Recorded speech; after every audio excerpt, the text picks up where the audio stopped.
नमस्कार, आप देख रहे हैं टीएनपी न्यूज और मैं हूं आपके साथ मिशा सिंह। एक नजर डालते हैं उत्तर प्रदेश की खबरों पर।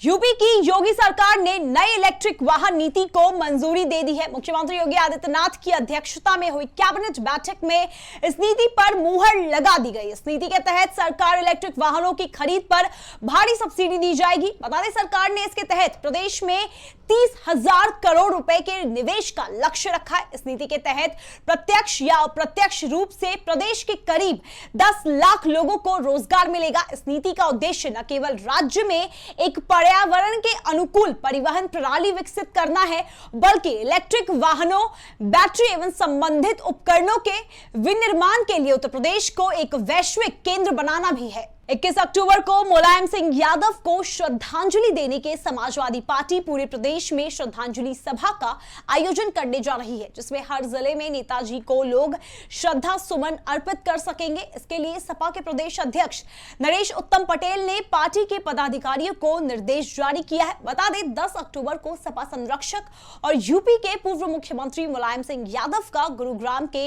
वेदांता अस्पताल में निधन हो गया था और उनके पैतृक गांव सैफई में पूरे राजकीय सम्मान के साथ नेताजी का अंतिम संस्कार किया गया था। हिजाब विवाद पर सुनवाई कर रही सुप्रीम कोर्ट की 2 जजों की बेंच ने अब इस मामले को बड़ी बेंच के पास भेजने की सिफारिश की है।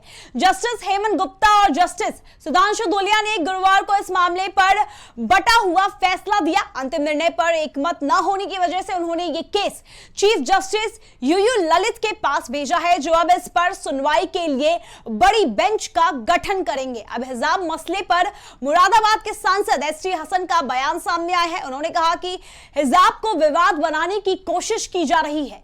1400 साल से हिजाब महिलाओं ने अपनाया है, बल्कि हिंदू महिलाएं भी सर को ढक कर रखती है।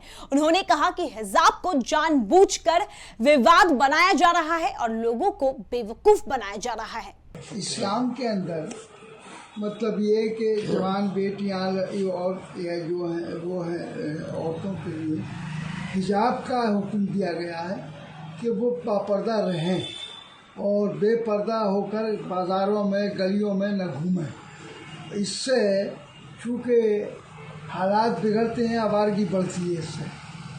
और आज अगर इसमें कोई पाबंदी लगाई जाती है कि हिजाब की ज़रूरत नहीं है, वो ये कहते हैं, तो इससे समाज को भी न सिर्फ इस्लाम को बल्कि समाज को नुकसान होगा। शास्त्री जी, ये मामला सुप्रीम कोर्ट पहुंच गया है, क्या मानते हैं आपके इस मामले को लेकर? तो हमें उम्मीद है कि सुप्रीम कोर्ट इसमें सही फैसला करेगा। गैंगस्टर को पकड़ने पहुंची यूपी पुलिस पर हमला हो गया। यूपी के मुरादाबाद की पुलिस उत्तराखंड में गैंगस्टर जफर को गिरफ्तार करने गई थी। उस पर 50,000 रुपए का इनाम था। जब पुलिस उसे पकड़ने के लिए काशीपुर पहुंची तो टीम को स्थानीय लोगों ने घेर लिया। इसके बाद उनके हथियार छीन लिए गए। इतना ही नहीं, यह भी कहा जा रहा है कि मुरादाबाद पुलिस की कार्रवाई के विरोध में क्रॉस फायरिंग भी हुई। दोनों ओर से हुई फायरिंग में एक महिला की मौत हो गई। वहीं एसएचओ समेत 5 पुलिसकर्मी जख्मी हो गए। महिला की मौत के बाद इलाके में बवाल हो गया। हजारों लोगों ने जमकर हंगामा किया और हाईवे जाम कर लिया। इस मामले में पुलिस और पीड़ित परिवार दोनों की अलग अलग दावे हैं। मृतक महिला उधम सिंह नगर की बताई जा रही है। इसमें मुरादाबाद में 50,000 का इनामी था जफर, जो कि खनन माफिया था, और उसी की सूचना पे हॉट परसूट में हमारी पुलिस टीम उत्तराखंड में गई थी और वहाँ पर उनका पीछा करते हुए, जहाँ पर कुछ लोगों ने उनको, हमारे पुलिस टीम को बंधक बनाया और फायरिंग भी की है। हमारे 5 कर्मचारियों को घायल हैं, इसमें से 2 गंभीर रूप से घायल हैं, उनको गन शॉट इंजरी भी है। सभी का इलाज यहाँ चल रहा है कॉस्मोस हॉस्पिटल में। सहारनपुर में चोरों का आतंक दिन प्रतिदिन बढ़ता ही जा रहा है। पुरुषों के साथ साथ महिलाएं भी चोरी की वारदातों को अंजाम दे रही है। इन चोरों के हौसले इतने बुलंद है कि पुलिस और सीसीटीवी कैमरे का डर इन्हें बिल्कुल भी नहीं है। ताजा मामला कुतुबशेर थाना क्षेत्र का है, जहां मानकमो इलाके में एक महिला चोर मेडिकल स्टोर पर चोरी कर रही थी। इतना ही नहीं, उसने चोरी करने के बाद इस मेडिकल शॉप को आग के हवाले कर दिया। ये पूरी घटना वहां लगे एक सीसीटीवी कैमरे में कैद हो गई। पीलीभीत जिले के बलसंडा थाना क्षेत्र में एक बुजुर्ग महिला ने अपने ही भतीजे पर धोखाधड़ी का आरोप लगाया है। बुजुर्ग का आरोप है कि उसके भतीजे ने जालसाजी से उसके मकान का बैनामा करा लिया और उसे धक्का देकर घर से बाहर निकाल दिया। बता दें, बुजुर्ग महिला ने स्थानीय थाने से लेकर एसपी डीएम तक से इस मसले में लिखित शिकायत की, लेकिन अभी तक कोई कार्रवाई नहीं की गई है, जिसमें परेशान बुजुर्ग महिला दर दर की ठोकर खाने को मजबूर है। हमारे भतीजे ने बैनामा करा लिया और वो पैसा एक नहीं दिया, बैनामा करा लिया और उसके बाद में सामान हमारे बाहर निकाल दिया, हम मकान पकड़े बाहर निकाल दिया। अच्छा। हाँ। कहा तुमने कहीं शिकायत की है क्या? हाँ, शिकायत की है, हमने थाने में की है, एसपी पीलीभीत की है। अच्छा, निपटी समस्या नहीं अभी? हाँ? अभी समस्या निपटी नहीं? नहीं निपटी, कुछ नहीं निपटा। अच्छा, कुछ नहीं। बहराइच के एक स्कूल में झूला गिरने से 2 मासूमों की मौत के बाद लोगों का आक्रोश देखने को मिल रहा है। इस मामले में कार्रवाई नहीं होने पर गुस्साए परिजनों ने एबीवीपी पदाधिकारियों के साथ स्कूल के बाहर जमकर हंगामा काटा। इस दौरान उन्होंने सड़क को जाम कर दिया और स्कूल प्रशासन के खिलाफ जमकर नारेबाजी की। प्रदर्शन बहुत देख भारी संख्या में पुलिस बल की तैनाती की गई है। बता दें, एबीवीपी के पदाधिकारियों ने 4 सूत्रीय ज्ञापन एडीएम को सौंपा है, जिसमें कहा गया है कि अगर 2 दिनों में गिरफ्तारी नहीं होती है तो आगे चलकर उग्र प्रदर्शन किया जाएगा। आज अखिल भारतीय विद्यार्थी परिषद बहराइच के कार्यकर्ताओं द्वारा सिटी मार्केट स्कूल में जो कल घटना हुई है, उस घटना को लेकर आज हम लोगों ने विरोध प्रदर्शन किया। पीड़ित परिवार को न्याय मिले, जल्द से जल्द आरोपियों की गिरफ्तारी हो, इसी मांग को लेकर हम लोगों ने 4 सूत्रीय ज्ञापन जिलाधिकारी महोदय की उपस्थिति में एडीएम और एडिशनल एसपी महोदय को दिया है। अगर 2 दिनों के भीतर कार्रवाई नहीं होती तो विद्यार्थी परिषद आंदोलन के लिए बाध्य होगी, जिसकी संपूर्ण जिम्मेदारी शासन प्रशासन की होगी। वक्त हो चुका है एक छोटे से ब्रेक का। ब्रेक के उस पार खबरों का सिलसिला यूं ही चलता रहेगा।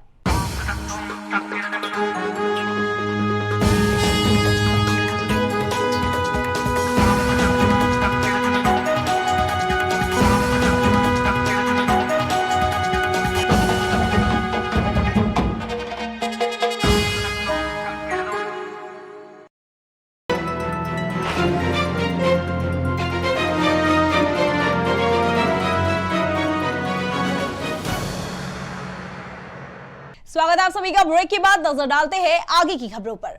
सोनभद्र में ग्राम समाधान दिवस के अवसर पर जिलाधिकारी चंद्र विजय सिंह की अध्यक्षता में शिकायतों के निस्तारण के लिए बैठक की गई। बैठक में समस्त खंड विकास अधिकारी, एडीओ, पंचायत गण और ग्राम सचिव शामिल हुए। इस अवसर पर डीएम ने सभी अधिकारियों से सरकार की जन कल्याणकारी योजनाओं के बारे में आम लोगों को जागरूक करने की अपील की। उन्होंने सरकार की योजनाओं का लाभ समाज के आखिरी छोर पर बैठे व्यक्ति तक पहुंचाने पर जोर दिया।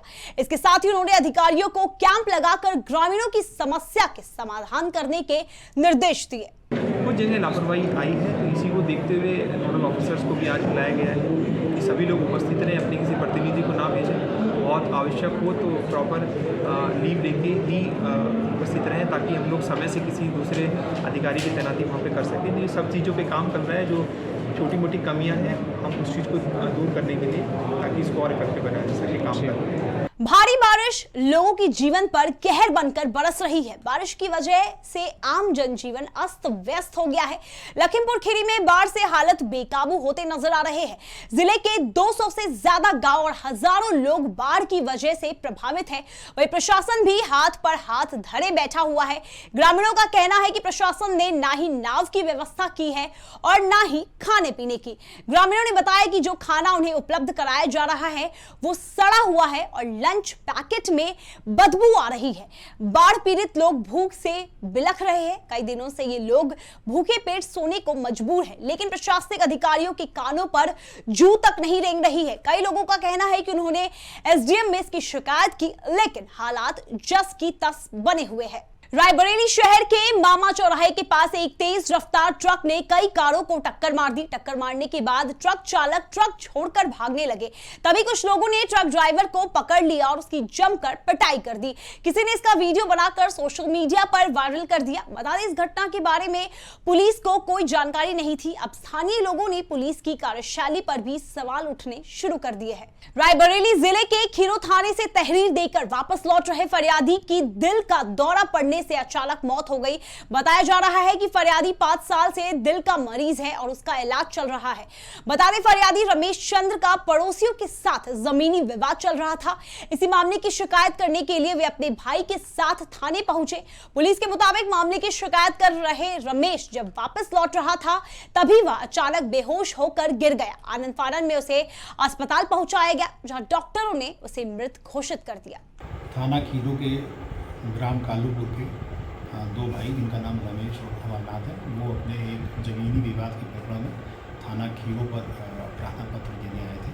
वहाँ पर उन्होंने महिला हेल्प डेस्क पे प्रार्थना पत्र दिया और इसके उपरांत वो वापस अपने गाँव जा रहे थे। इसी बीच इसमें से रमेश जो है उनको दिल का दौरा पड़ा और उनको निकट के CHC में भर्ती कराया, तो वहाँ उनको मृत घोषित किया गया। इस संबंध में ये भी अवगत कराना है कि रमेश पिछले 5 वर्षों से इनका इलाज कानपुर में चल रहा है और ये हृदय के रोगी हैं। इस संबंध में मृतक के भाई द्वारा एक फौजी तहरीर थाना खीरू पर दी गई है, जिससे शव को पंचायतनामा के लिए भिजवा दिया गया और आवश्यक कार्रवाई की। देश और विदेश की तमाम खबरें देखने के लिए बने रहिए TNP न्यूज के साथ और हमारे चैनल को लाइक, कमेंट, सब्सक्राइब जरूर करें और ताजा अपडेट्स के लिए www.tnpnews.in पर जाएं।